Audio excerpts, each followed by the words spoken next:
Okay, so hello everyone. This is a much more theoretical paper than the last one, but it kind of attempts to bridge a gap between theory and practice and does not completely succeed at doing so, but I believe it should be interesting to most people here. So getting started, we are using the usual setting for theoretical non-uniform CSP, in which we are only interested in deciding if a solution exists in general, and not actually finding one, which may be much more difficult. And we will make, with great loss of generality, the assumption that every single constraint is given in extension, as list of tuples. A type of CSP, of restriction CSP that's very widely studied, is a restriction of the constraint language.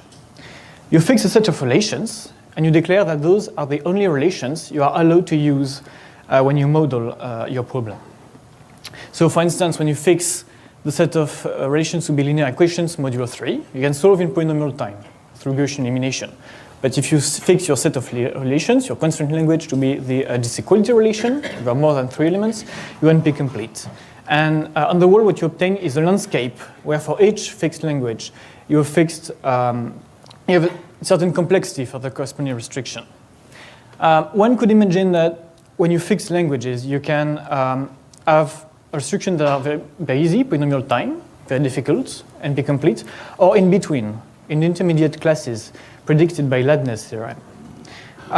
It is conjectured that this is not true. The Fedor and Vardy conjecture more than 20 years ago states that for every finite language, for every finite set of relations, the corresponding restriction to CSP is either very easy or very difficult, but never in between. This is still a conjecture. It is not proven yet. Something very important to note that is that in the theoretical setting, everything has to be a constraint. If you want to change the domain of variable, it has to be a unary constraint, and the language has to allow it. So, for instance, if you take linear equations, Gaussian elimination does not work anymore if you change variable domains, because it is not quite a linear change in general. And in fact, for linear equations, if you allow variable domain changes, it becomes NP-complete to find a solution. So to tackle this, we can define a slightly different restriction of CSP, which is a conservative CSP over a fixed language. It is the same thing as CSP of the language, except that, of course, you allow any possible domain restriction. What you obtain is a slightly different landscape in terms of complexity. It is clear that if a language is NP-hard for CSP, it will be NP-hard for conservative CSP as well, because you have strictly more instances. But the converse is not true. We have seen an example with linear equations, except in Boolean field, where it is conservatively tractable. Some well-known example of conservatively tractable languages are max-closed constraints or connected or convex constraints. But there's many more. In the case of conservative CSP, unlike general CSP, we know that dichotomy exists. This is a celebrated result by Bulatov almost 15 years ago now.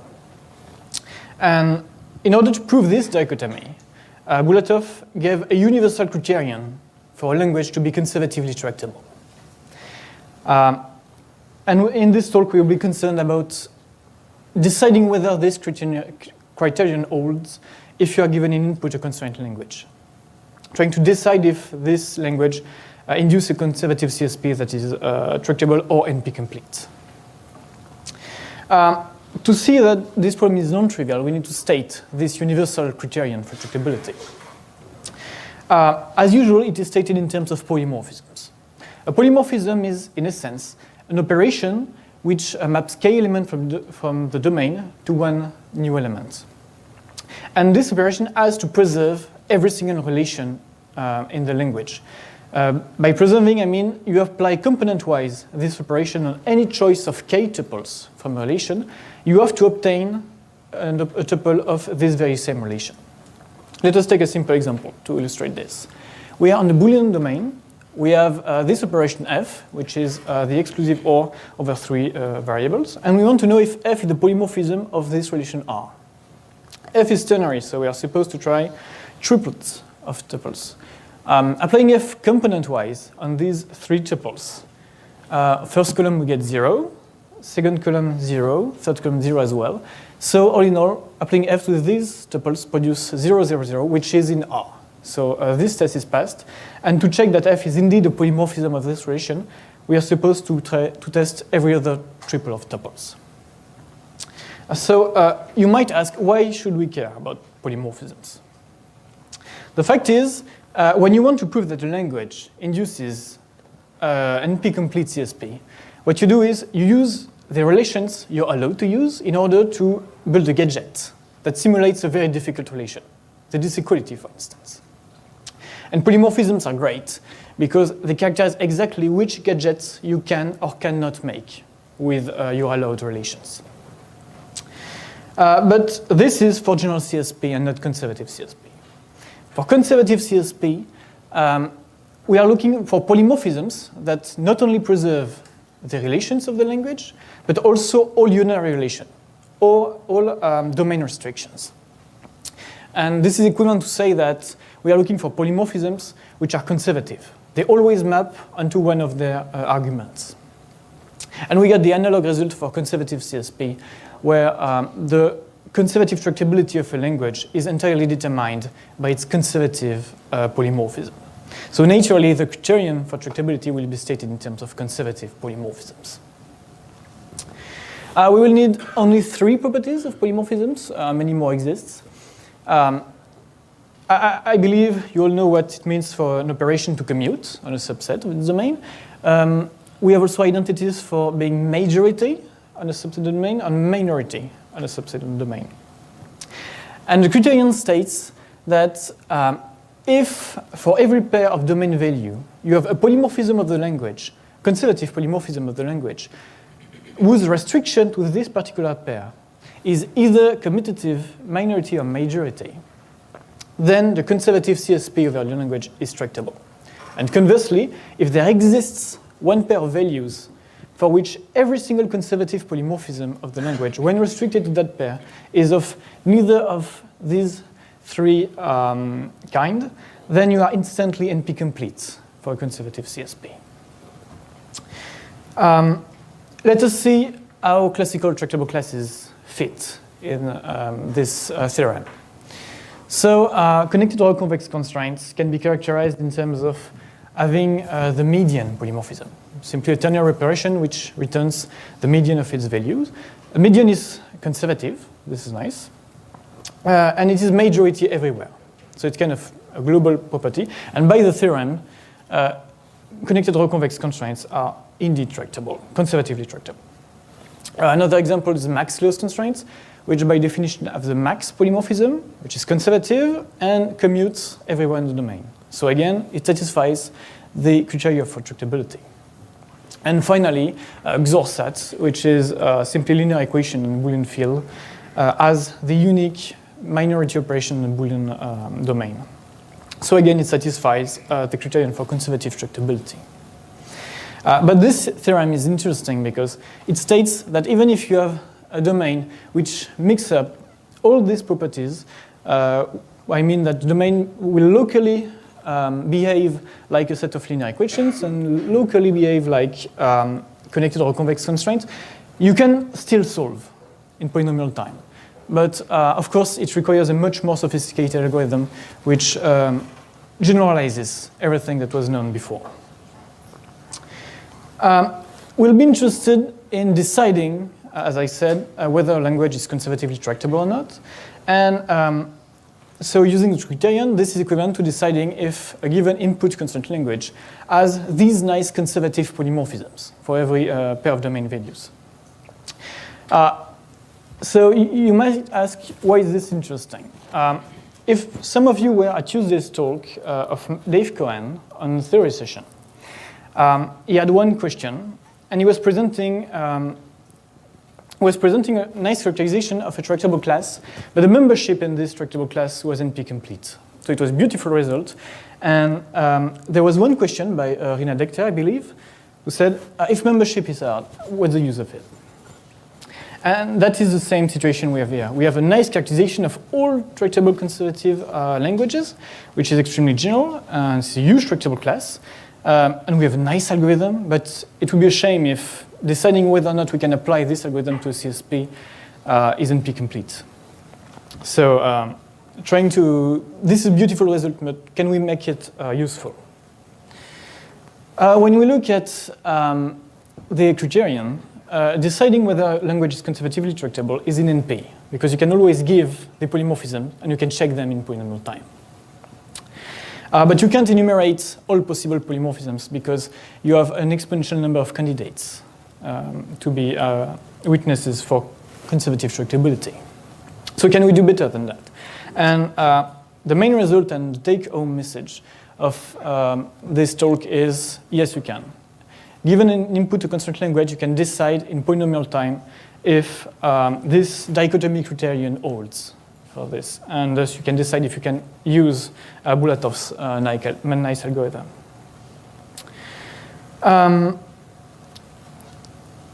Okay, so this was the main result. I will not dwell too long on the proof, but instead I've just picked a lemma because it has an interesting proof, and it is useful even beyond this business of just proving the dichotomy, proving that deciding the dichotomy is polynomial time.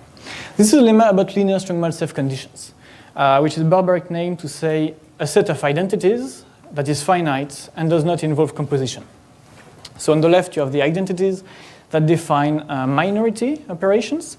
There's no composition, and it's finite, so it is a linear strong Maltsev condition. On the right, you have the associativity identity, which is used, for instance, for semi-lattices. It involves composition, so it cannot be part of any linear strong Maltsev condition.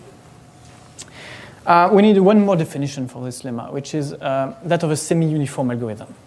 An algorithm is semi-uniform for a linear Maltsev condition M if it solves the conservative CSP in polynomial time, provided, in addition to the instance, you also have access, explicit access, to nice polymorphisms of this instance that satisfy the identities in M. An example of that is a few superpowers algorithm, which is a variant of Gaussian elimination. And this algorithm, if you run it on a CSP instance with no knowledge of the polymorphism, it will do nothing. But if you give it the right polymorphisms, satisfying the right identities, then it will solve it in polynomial time. This is the concept of semi-uniform algorithm. And the result of this lemma is that if you have this kind of algorithm, you can always uniformize them. You can always modify these algorithms so that they do not need any extra knowledge on the polymorphism. They can run blindly on a CSP instance.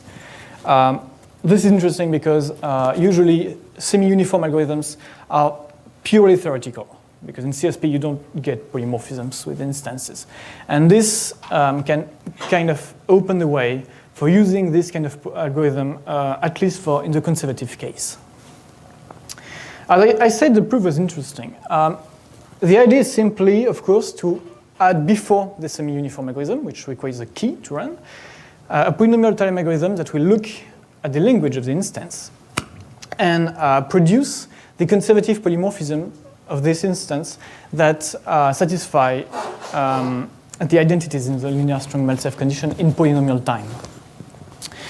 To do this, simply you take the language and you build a CSP instance. You have one variable for each tuple of values, which dictates how the operation you're looking for will map these values. Then you have constraints that make sure that your operation F has to be a polymorphism of your language, the language you're analyzing. Then you have constraints to make sure that F satisfies the identities in your linear strong Maltsev condition. Interestingly, this CSP, which we built from a language gamma, happens to only have relations from gamma or domain restrictions. And thus it is part of the conservative CSP of a gamma. And recall that we have a semi-uniform algorithm. So basically, if you give the semi-uniform algorithm the right key on this instance as well, it will find a solution in polynomial time. But this is circular, because the key, the polymorphism, is the solution of the instance. And you need it to run the algorithm. You need to find solutions. So it's not so interesting so far. If you look at this instance in detail, you can observe that this property also holds for some certain subset of variables, which means that if you have a partial solution somewhere on the instance, this gives you some kind of incomplete polymorphism of the language. And if you feed the semi-uniform algorithm with an incomplete polymorphism, it will produce an incomplete solution, which will happen to be one to the subset of variables you started with. So again, it's circular. Still not exciting. But what makes this proof interesting is that you can always tweak your semi-uniform algorithm so that when you use it with a key corresponding to a subset of variable, it will not only produce a solution to this particular subset of variables, which you don't care about, but something that is slightly larger, a partial solution that is valid on slightly more variables. So what you do is simply use this semi-uniform algorithm this way, and you find a new incomplete polymorphism, which is slightly better, and you feed it again to this semi-uniform algorithm. And again, you will find a slightly larger solution. And when you iterate sufficiently many times, you end up with the solution to a whole instance, which happens to be the master key to the language, the conservative polymorphism satisfying the identities you were looking for. And all this is polynomial time, and all this made no assumption on how this semi-uniform algorithm works. We simply need the assumption that we are looking for identities that are linear strong Maltsev condition. We call this algorithm treasure hunt, because you find keys, and then you open better chest, and inside the chest, you find new keys again. So let's summarize quickly what we did. We've proven that the conservative dichotomy for CSP can be decided in polynomial time if you're given an input constraint language. We also proved that if you have an algorithm that runs in polynomial time, assuming it has access to polymorphisms satisfying nice identities, for linear strong Maltsev conditions at least, this algorithm can be fixed so that it runs for true CSP without any advice.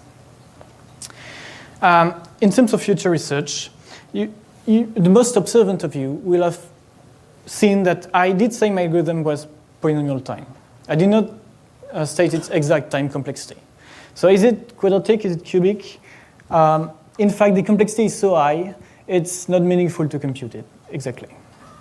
I did a quick estimate, and I obtained a polynomial of degree 135.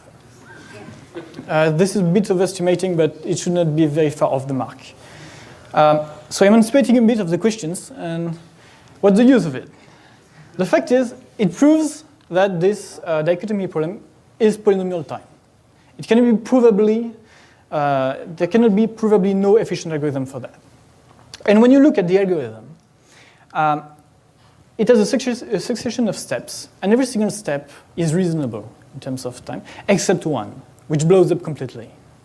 And I have a very strong belief that if one is brave enough to face all the technicalities, this step can be replaced by something that's reasonable as well. But yeah, I expect it to be very difficult, but it's very likely to be true. So a much more efficient algorithm may exist, and I hope that this one will serve as a base for it. The second future research avenue is, so we just proven that the dichotomy for conservative CSP is polynomial time. It is known that if the current conjectures hold true, the dichotomy for general CSP isn't complete to decide. But there's a middle ground. Conservative CSP, you can do any domain restriction you want. But you can say, for instance, I'm interested in tractable languages, which allow me to assign variables, which is much weaker. But still, for instance, guarantees that deciding if a solution exists is equivalent to finding a solution in polynomial time. There's a conjecture to where these intermediate limits lie, and I think it would be very interesting to know whether or not it is polynomial time to decide this much larger tractable class. That will be all, so if you have questions, thank you. Thank you, Clément.